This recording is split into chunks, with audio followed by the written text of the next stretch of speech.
Hello everyone, welcome to my YouTube channel. In this video, we are going to prepare a lotus root soup with pork bones or lean pork. So, I am going to show you now all the ingredients and how to prepare a lotus root soup. So, please keep on watching.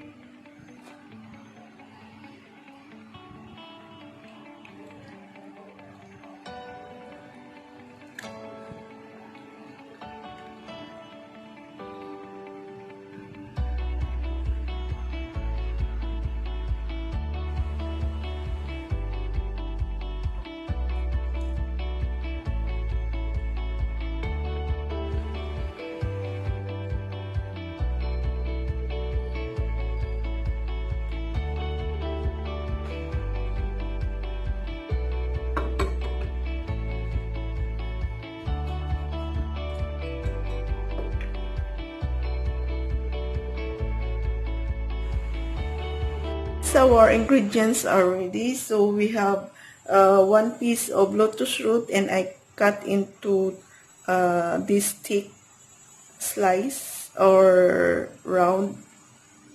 And also we need to blanch our octopus, and we have this beans washed already, and the orange skin also washed, and I take out also the white soft meat inside. And instead of sweet dates, I use the figs, sweet figs, and I use also the lean meat instead of pork bone soup. So we start to blanch our octopus. So our water is ready, and we add our octopus, blanch for a short while. I will add also the lean meat. So we just blanch them together and blanch for a short time.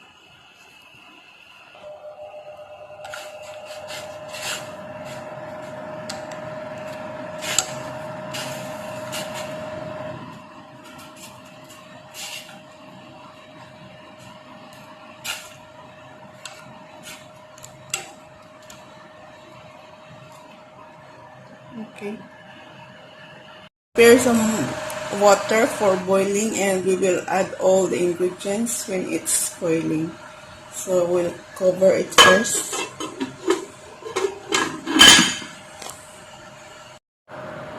Lagay na natin guys ang mga ingredients.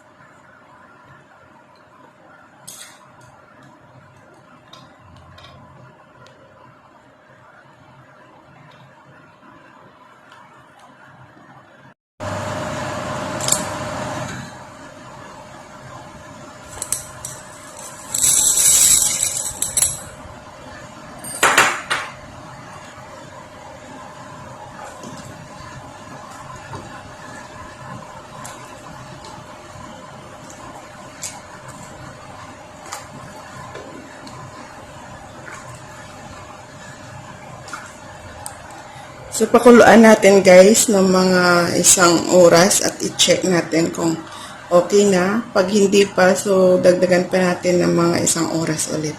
So, see you later guys. After 1 hour guys, check na natin yung ating lotus root soup. So, okay na ito. And we can add some salt later before serving. So lotus root is very delicious Chinese soup. This is my favorite. So ayan guys, pwede mong pisatin itong dates para it will add some sweetness on your soup, and add mo lang ng enough salt. So that's all guys for today's video. Thank you for watching. Bye.